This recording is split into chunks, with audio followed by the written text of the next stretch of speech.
good? Yes, Okay. something like that. Hope. It's like the zipper is on this side now. Okay, So look. Huh? Don't be messing with Nicole's pillow here, okay? Mm-hmm. The stager, Willow Yeah. and Dove. Willow and Dove. They're Cool. expensive, and the couch and everything. You have to like Sorry, karate chop it. Zipper's on this side. Turn around. Oh, I see what you mean. And Like that. Nicole doesn't want And you. you want me to messing around chop with her it? Stuff. Okay, not Take like that, that. Nicole. Lightly at the top. Sorry. Like you got to do it better at the top. Do you not karate chop pillows normally? No, never. Okay, so back to the subject. Mm-hmm. Okay, we're rolling. Some nice moments in real estate. Do you want me to go first, or do you want to tell Yeah. the story? Ready, set, real estate. Doesn't it feel awkward when you do it? Yeah, it's really I weird know, I and feel awkward embarrassing, when I do it, actually. Right? It is. I don't so know you why we wanna force say a story ourselves or to me? do that. What's that? You want to tell the story or me? You tell the story. You go first.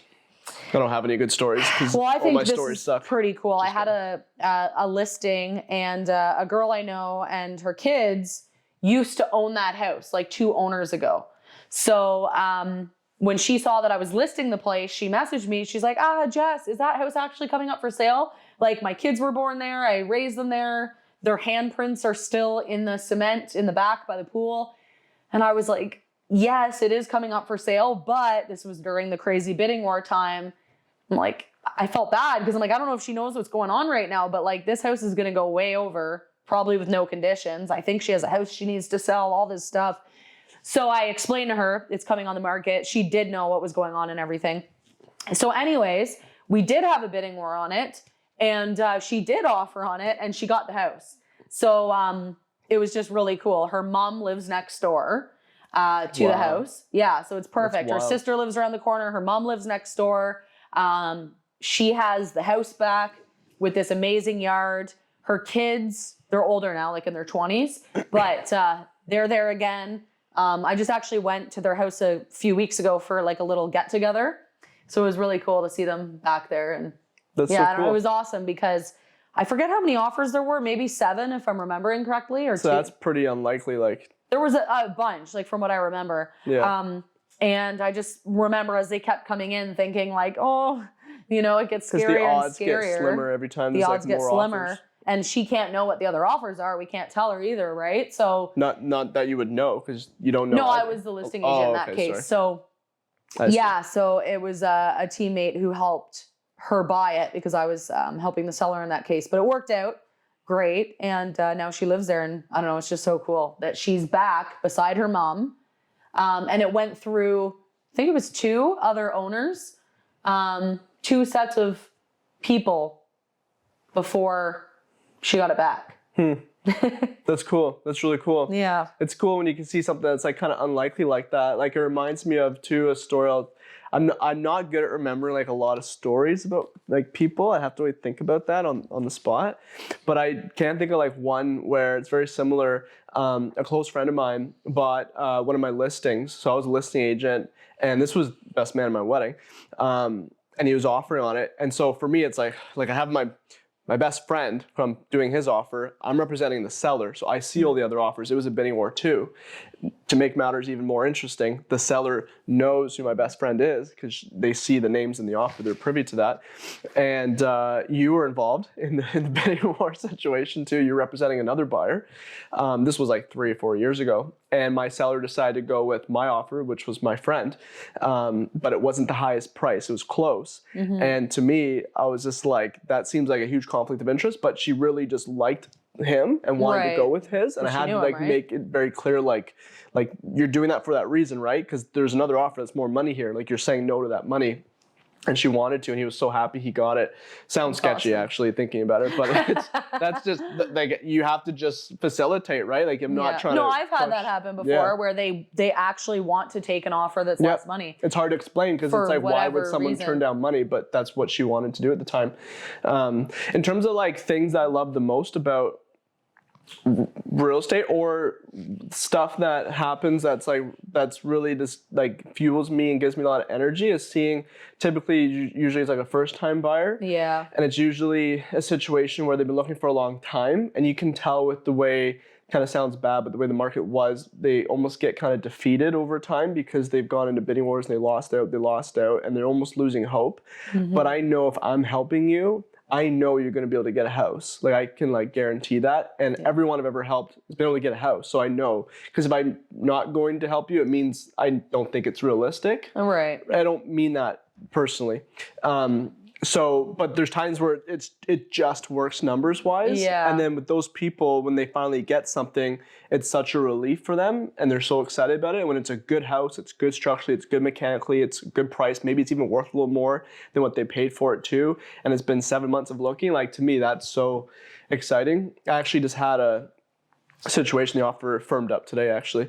And they had to go to their max on price to make it work, like even more than what their approval was, because there's other funds they can access to go up a little more.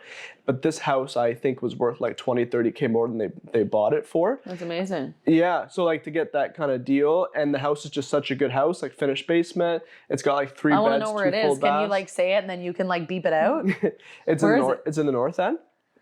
It's already, that's all you get to know. It's in the north end. I'll look it by up. like Shamong.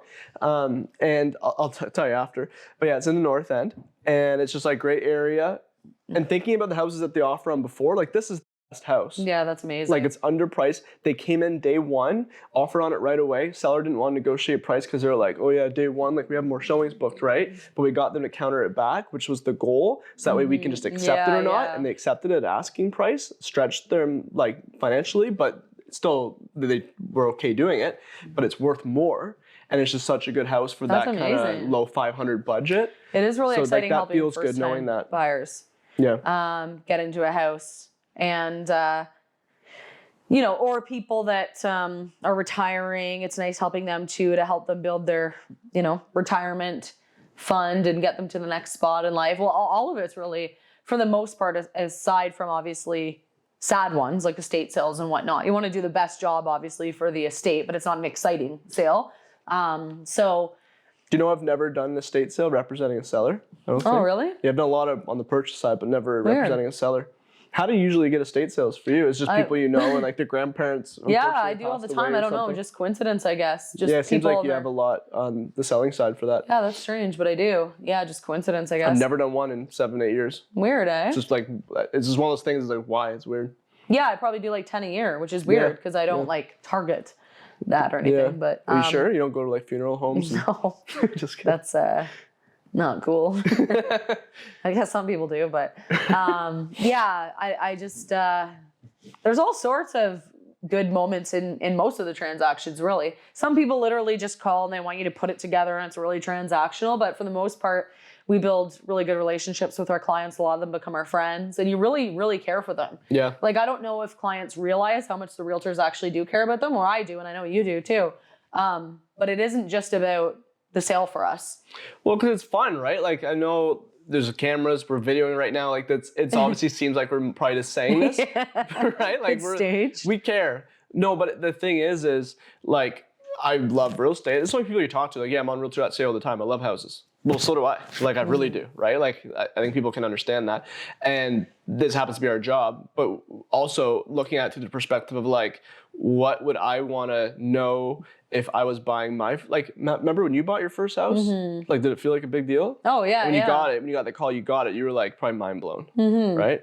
And it felt really good, right? Like, that's not every day for us. If you did a deal every day, that would be insane. Yeah. But it's at least probably once every week or 2 weeks or once a month at least that you get to have that call where you go, hey, like, your offer's accepted. And they're just like that is like such a cool feeling.